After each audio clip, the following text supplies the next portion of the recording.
Hello everyone. Welcome to the e-classes of Subhash Convent School, Sevat Badi Sikar. I am Rahul Nagpal and I am chemistry faculty in Subhash Convent School. In this video, we will discuss about the electrochemistry.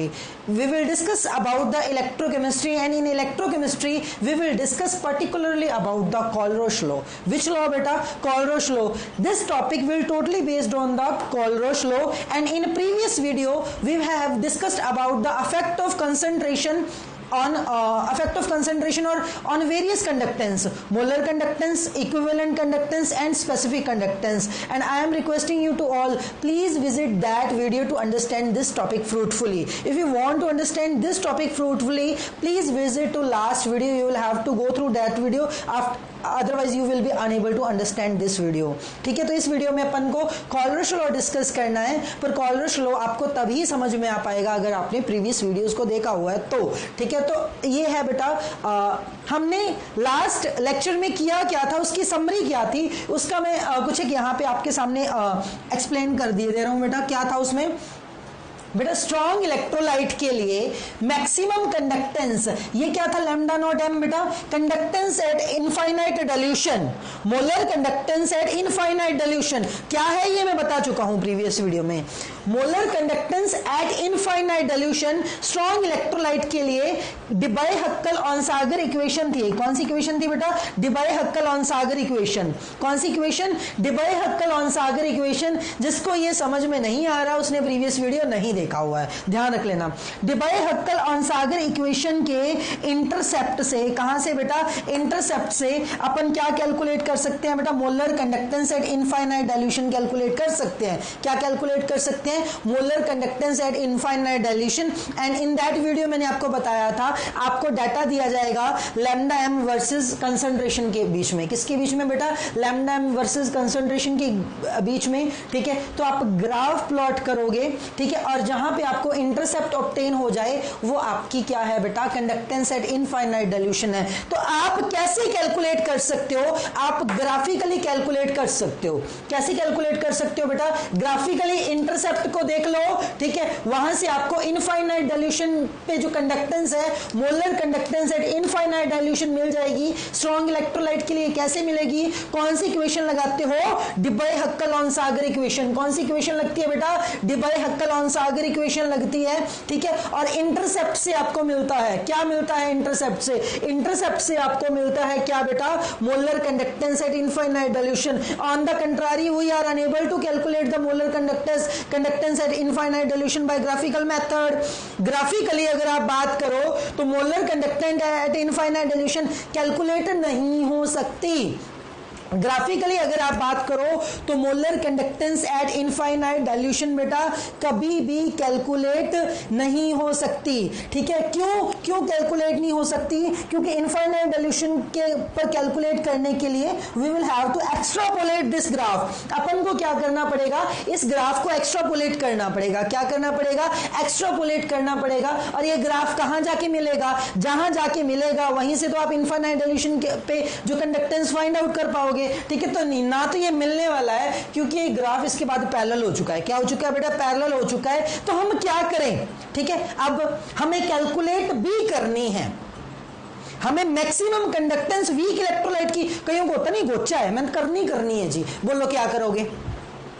ठीक है, आपको एक बात कह दी गई कि strong electrolyte की तो ग्राफिकली कैलकुलेट कर लो, वीक इलेक्ट्रोलाइट की ग्राफिकली कर ही नहीं सकते। ठीक है, जब आपको ये कह दिया जाए कि कर ही नहीं सकते, क्या बेटा? कर ही नहीं सकते, ठीक है, तब आपको करना ही होता है। ठीक है, जब आप कहते हो कर लेंगे, ठीक है, फिर कर ही लेंगे, हो जाएगा, देखे जाइए ना, वो आलस आ जाता है। जब कहते हैं कर ही नहीं सकते तब दिमाग खटकता है, अच्छा नहीं कर सकते, अब करेंगे।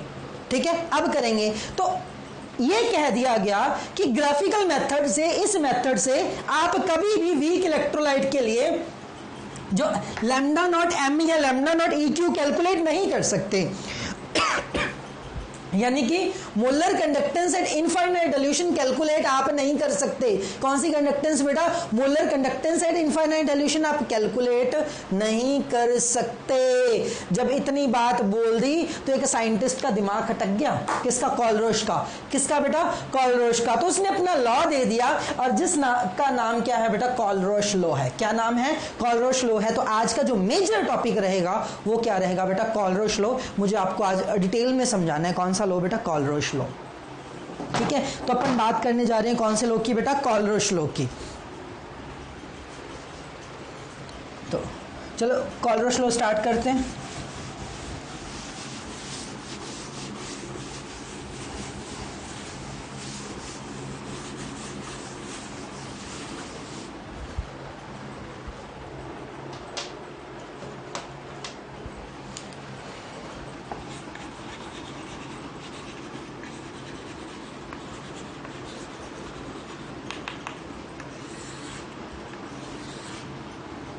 बड़ी अच्छी डेफिनेशन है इसकी और बड़ी इजी भी है। At infinite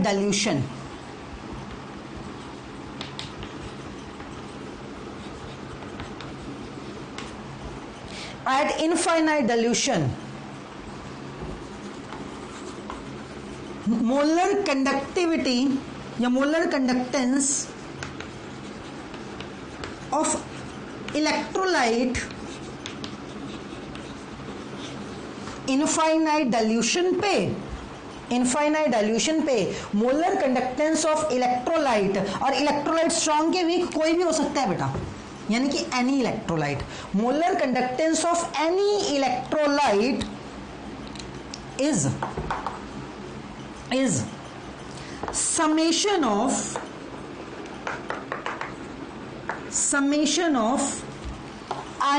molar ionic conductivities या मोलर कंडक्टिविटीज, सिंपल लिख लो, molar conductivities of its constituent ions. ये क्या लिख दिया? मर गए। ठीक है, इतनी typical definition. Eight infinite dilution molar conductance of any electrolyte is a summation of molar conductivities of its constituent ions. अब ये क्या है? ठीक है, अब ये क्या है इस चीज को समझना। Molar conductance of its constituent ion, जो कौन से हैं बेटा? Cation and anion.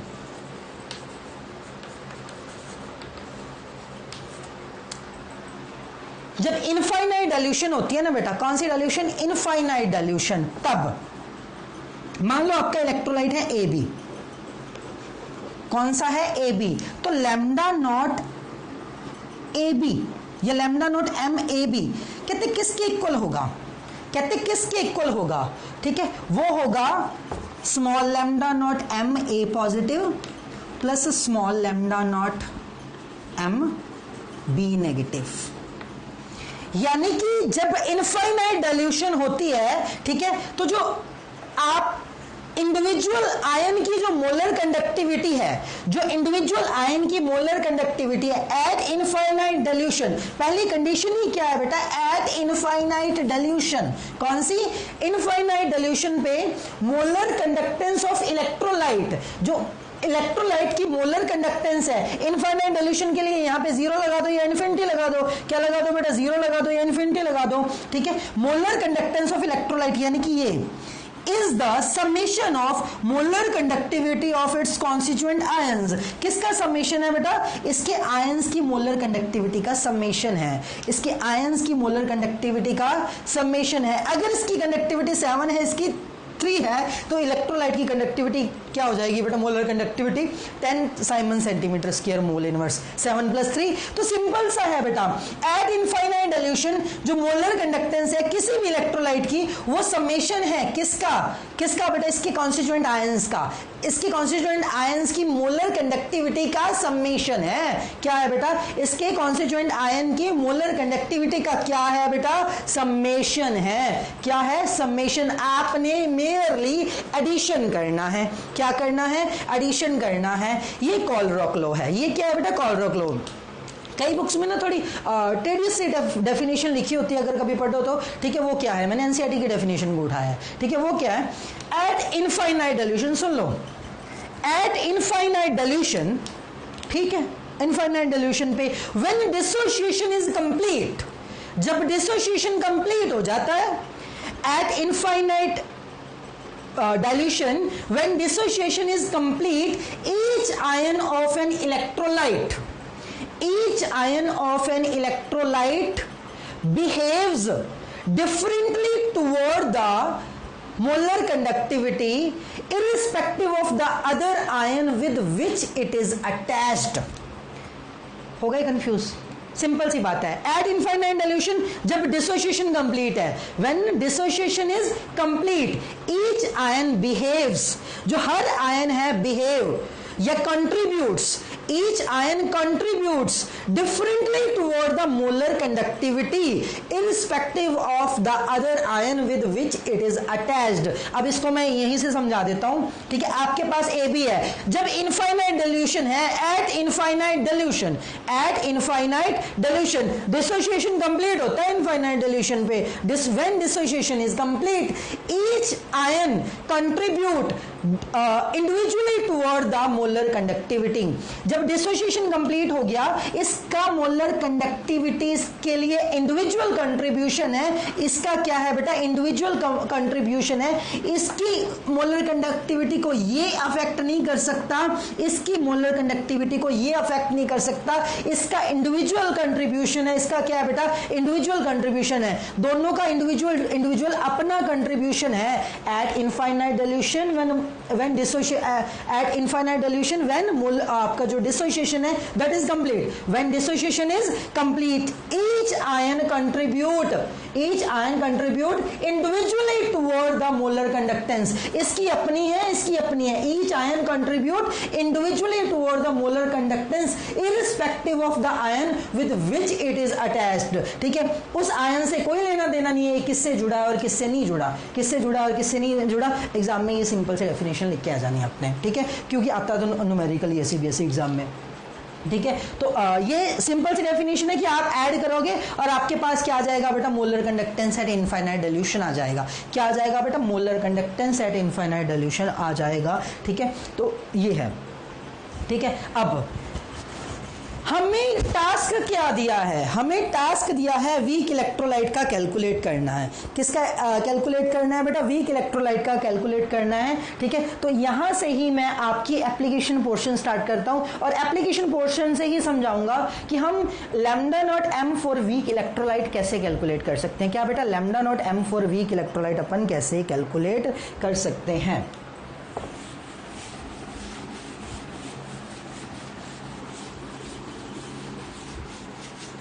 तो चलो,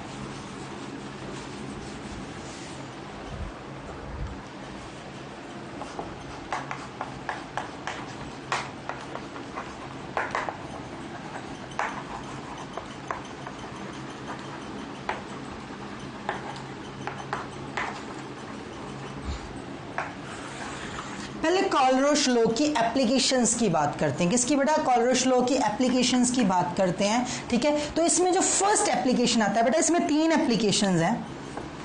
जो पहला एप्लीकेशन है बेटा कॉलरोश लॉ का, वो क्या है, ठीक है, कैलकुलेशन ऑफ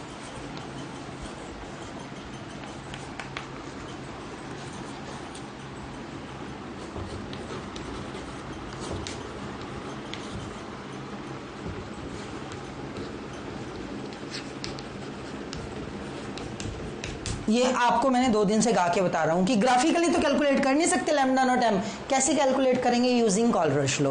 कैसे कैलकुलेट करेंगे, यूजिंग कॉलरोश लॉ। तो फर्स्ट एप्लीकेशन क्या है बेटा, calculation of lambda naught M for the weak electrolyte, for the weak electrolyte. हम लैम्डा नॉट एम यानी कि मोलर कंडक्टिविटी या इक्विवेलेंट कंडक्टिविटी भी निकाल सकते हैं at infinite dilution for the weak electrolyte. Strong के लिए तो ग्राफिकली भी निकाल सकते हो, कॉलरोश से भी निकलेगी, ऐसा नहीं है इसके लिए स्ट्रॉन्ग से नहीं निकलती, स्ट्रॉन्ग के लिए तो ग्राफिकली ही निकल जाती है, तो इसमें मगजमारी करने की रिक्वायरमेंट है नहीं, ठीक है। तो अपन किसके लिए निकालेंगे, इससे वीक के लिए। स्ट्रॉन्ग के लिए भी एप्लीकेबल है, वीक के लिए, पर वीक के लिए ग्राफिकली निकलती नहीं है, तो हमें कॉलरोश लॉ लगाना पड़ता है। सेकंड क्या है बेटा,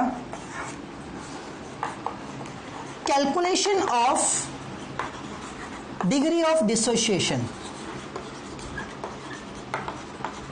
ठीक है। अब इसमें भी सोचने की बात नहीं है किसकी डिग्री, अब स्ट्रॉन्ग इलेक्ट्रोलाइट की तो डिग्री कैलकुलेट करनी नहीं है, वीक की करनी है ना, तो हम कॉलरश लॉ लगा के भी क्या कैलकुलेट कर सकते हैं बेटा, degree of dissociation for weak electrolyte. Strong की तो होती है 100% है, तो ऑब्वियसली हम किसकी कैलकुलेट करेंगे बेटा, फॉर वीक इलेक्ट्रोलाइट की। स्ट्रॉन्ग की भी कर सकते हैं, अगेन मैं कह रहा हूँ बेटा, स्ट्रॉन्ग की भी कर सकते हैं पर फायदा थोड़ी है, ठीक है, क्योंकि स्ट्रॉन्ग तो पहले क्या है बेटा 100% डिसोशिएट होता है, ठीक है। तो third, calculation of dissociation constant।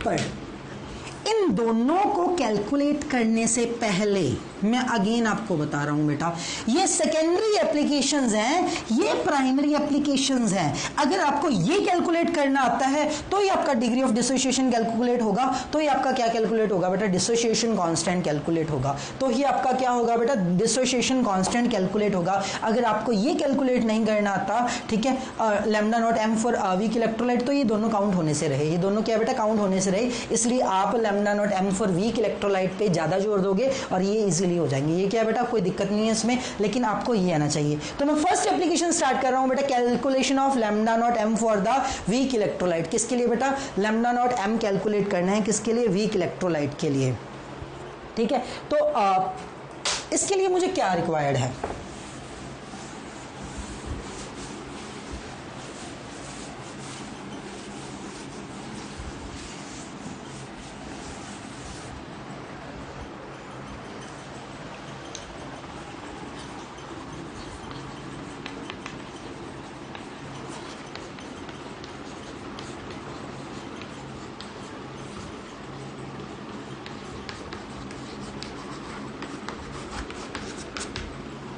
पहले आपने करना क्या है, ठीक है। मान लो आपको गिवन है, क्या गिवन है, 3 स्ट्रॉन्ग इलेक्ट्रोलाइट गिवन है आपको, ठीक है। एक है सोडियम एसीटेट,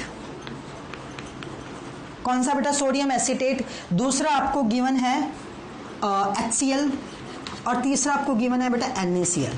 क्या गिवन है, NaCl। एक गिवन है आपको बेटा सोडियम एसीटेट, दूसरा कौन सा गिवन है HCl, और तीसरा कौन सा गिवन है NaCl। ये स्ट्रॉन्ग इलेक्ट्रोलाइट है,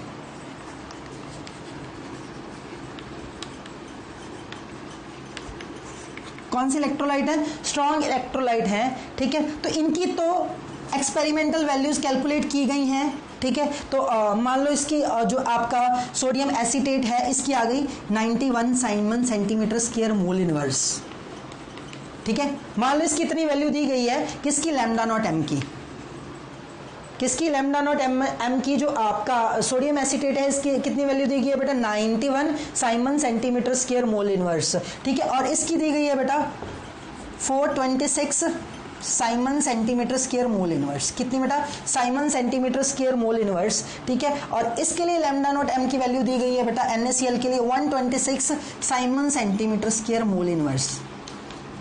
हमें कैलकुलेट किसका करना है, की पॉइंट है बेटा, हमें कैलकुलेट करना है वीक इलेक्ट्रोलाइट का, ठीक है। तो आपको क्वेश्चन में पूछ लिया गया कि एसिटिक एसिड का कैलकुलेट करके दिखाओ।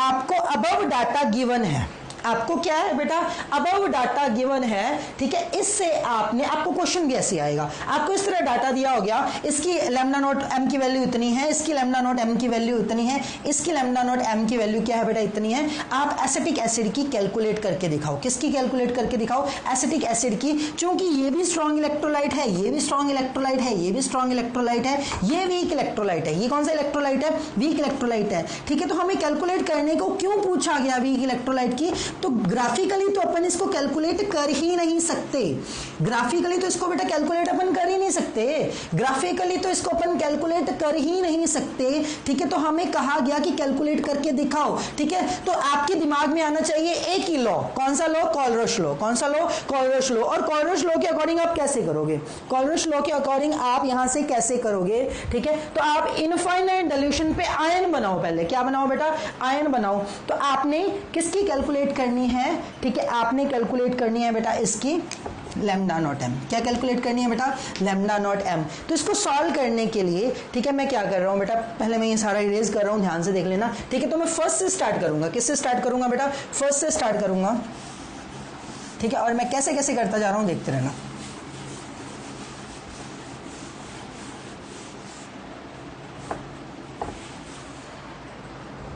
मुझे कैलकुलेट क्या करना है? मुझे कैलकुलेट करना है lambda naught M acetic acid calculate करना है ठीक है। बट अगर ये टूटेगा तो कैसे टूटेगा? CH3 CO negative plus lambda not H positive lambda naught, ये स्मॉल लैम्डा है, ये क्या है बेटा? स्मॉल लैम्डा है ठीक है। और मुझे दिया किसका हुआ है? यहां पे भी एम लगा दें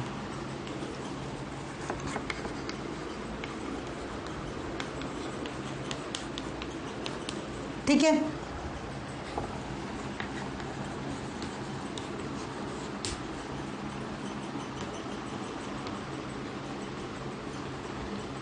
इसकी वैल्यू मुझे दे रखी है बेटा जी, इसकी वैल्यू क्या है? मुझे दे रखी है। और कितनी दे रखी है?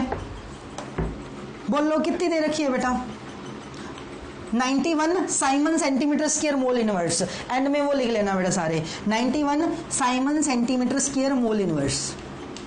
मुझे इसकी वैल्यू कितनी दे रखी है? 91 सेंटीमीटर स्क्वायर मोल इनवर्स। दूसरी रिक्वायर्ड इक्वेशन मेरे पास क्या है? गिवन इक्वेशन मेरे पास क्या है? HCl कैसे टूटा?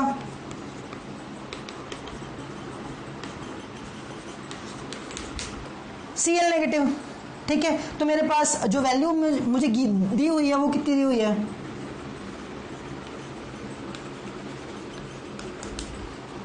Mole inverse. क्या दी हुई है बेटा? मोल इनवर्स ठीक है। थर्ड वन NaCl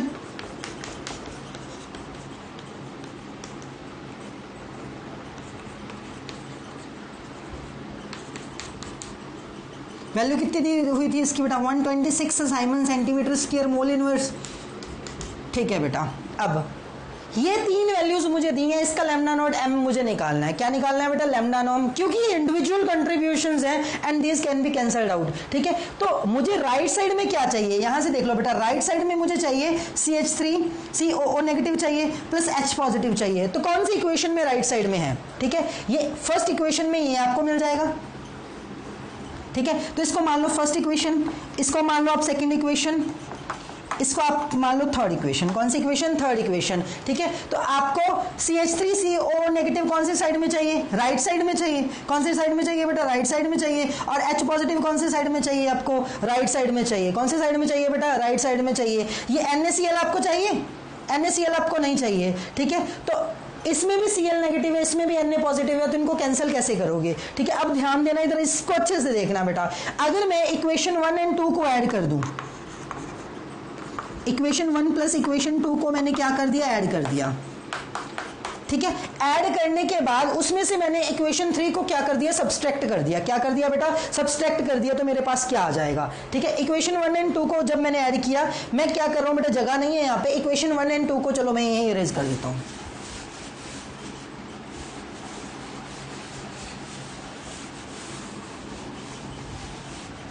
ठीक है, मुझे रिक्वायर्ड क्या है बेटा? मुझे रिक्वायर्ड है lambda naught M CH3 COO negative lambda naught M plus lambda naught M H positive, मुझे ये रिक्वायर्ड है ना। ठीक है, तो मैं क्या कर रहा हूँ? ठीक है, मैं इक्वेशन 1 एंड इक्वेशन 2 को ऐड कर रहा हूँ। जैसे मैं इक्वेशन 1 एंड इक्वेशन 2 को ऐड करता हूँ, मेरे सामने क्या आता है? Lambda not CH3 COO negative plus lambda not Na positive. क्या आ गया बेटा? इक्वेशन 1 ये है। सेकंड इक्वेशन क्या है बेटा? सेकंड इक्वेशन ये है lambda naught M H positive, क्या बेटा? H positive plus lambda naught M Cl negative. क्या आ गया बेटा? Cl negative. थर्ड इक्वेशन क्या है? ठीक है, थर्ड इक्वेशन क्या है बेटा? मेरे पास थर्ड इक्वेशन है, थर्ड इक्वेशन को माइनस करोगे बेटा। थर्ड इक्वेशन को क्या करोगे? माइनस करोगे। अभी पता लग जाएगा क्यों किया माइनस।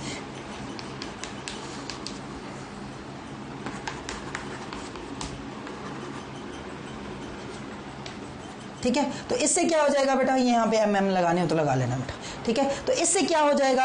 अब ध्यान से देखो बेटा इसको। ठीक है, जो आपका Na पॉजिटिव है उससे Na पॉजिटिव कैंसिल हो गया।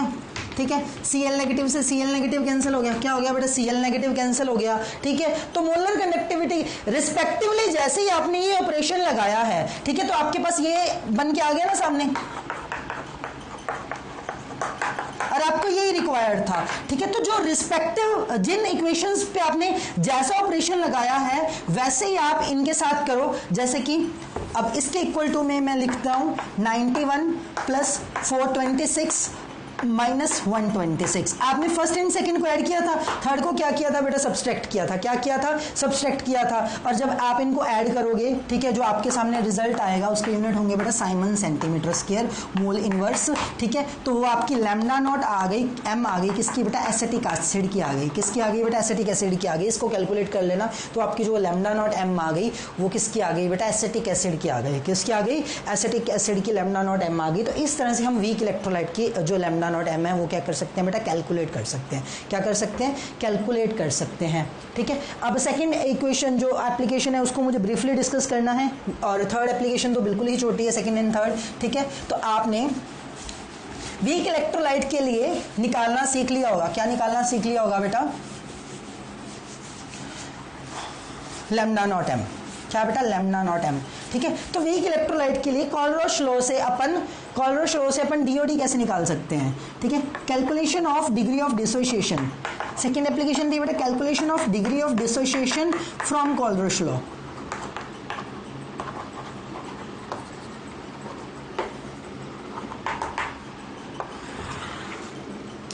Degree of dissociation from Kohlrausch law. ठीक है, तो उसके लिए क्या करना है बेटा, आपको अल्फा कैलकुलेट करना है। अल्फा इक्वल होगा बेटा lambda C M upon lambda naught M.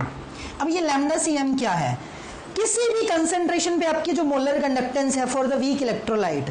ठीक है, molar conductance at any concentration जो आपको गिवन होगी स्टेटमेंट में, जो आपको क्या होगी बेटा, गिवन होगी molar concentration at any concentration. ये इनफाइनाइट डाइल्यूशन पे नहीं है, किसी भी कंसंट्रेशन पे हो सकती है। किसी भी कंसंट्रेशन पे जो मोलर कंडक्टेंस है बेटा वो क्या है बेटा, आपकी लैम्डा सी एम है। वो क्या है बेटा, आपकी लैम्डा सी एम है। और ये क्या है, ये बताने की रिक्वायरमेंट है। ये है बेटा molar conductance at infinite dilution. अगर कोई बहुत इजी सा क्वेश्चन पूछे तो दोनों की वैल्यूज दे देते हैं, आपको अल्फा निकालना होता है। क्या निकालना होता है बेटा, अल्फा निकालना होता है। बट ज्यादातर क्या दिया जाता है बेटा, आप पहले कॉलरोश लॉ लगा के जो पीछे अभी न्यूमेरिकल किया है उससे लैम्डा नॉट एम की वैल्यू निकाल लोगे, आपको वैसा ही डाटा दिया जाएगा स्ट्रॉन्ग इलेक्ट्रोलाइट्स का, और वहां से वीक इलेक्ट्रोलाइट के लिए आप लैम्डा नॉट एम निकाल लोगे। ठीक है, लैम्डा नॉट एम ये वैल्यू आपको गिवन होगी, फिर आप क्या निकालोगे, अल्फा। क्या निकालोगे, अल्फा। और कई बार पूछा जाता है परसेंटेज डिग्री डिसोसिएशन, तो 100 से मल्टीप्लाई कर देना। बट आपको ये कई बार दिया हो, ये तो दिया ही होगा। ठीक है, ये नहीं दिया जाता कई बार, तो इसके लिए इसकी जगह आपको क्या दिया जाता है बेटा, कि डाटा दिया जाता है। तो कॉलरोश लॉ अप्लाई करके आप वहां से क्या निकाल लोगे बेटा, लैम्डा नॉट एम निकाल लोगे और अल्फा की वैल्यू कैलकुलेट कर सकते हो। तो molar conductance at infinite dilution है ये।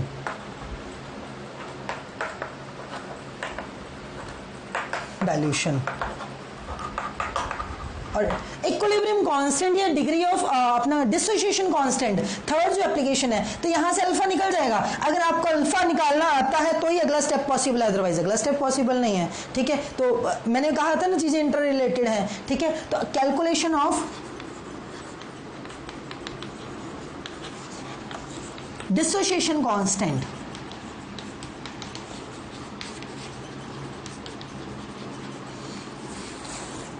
वीक इलेक्ट्रोलाइट का डिसोसिएशन कांस्टेंट अगर निकालना है, ठीक है, तो उसके लिए क्या लगाओगे बेटा, C alpha square 1 minus alpha. के की वैल्यू आपने निकालनी है। सी कंसेंट्रेशन आपको दी होगी, कंसेंट्रेशन की आपको दी होगी, अल्फा यहां से निकालोगे। ठीक है, और अल्फा निकालने के लिए, और ज्यादातर होता है ऐसा ही है, ठीक है, कि पहले आपको लैम्डा नॉट एम निकालना पड़ता है, लैम्डा नॉट एम से अल्फा निकलेगा। ठीक है, और अल्फा से क्या निकलेगा बेटा, के निकलेगा। क्या निकलेगा बेटा, के निकलेगा। That's the dissociation constant. और सी क्या है बेटा, यहाँ पे कंसंट्रेशन है। सी क्या है बेटा, यहाँ पे कंसंट्रेशन है। ये था कॉलरोश लॉ। इसके क्वेश्चंस मैं असाइनमेंट में साथ में डाल दूंगा। ठीक है, और नेक्स्ट वीडियो में डिस्कस करेंगे बेटा अपना favourite cell, that is the electrochemical या गैल्वेनिक सेल के बारे में। किसके बारे में बेटा, इलेक्ट्रोकेमिकल। कॉलरोश लॉ को अच्छे से पढ़ लेना बेटा। Thank you and have a nice day.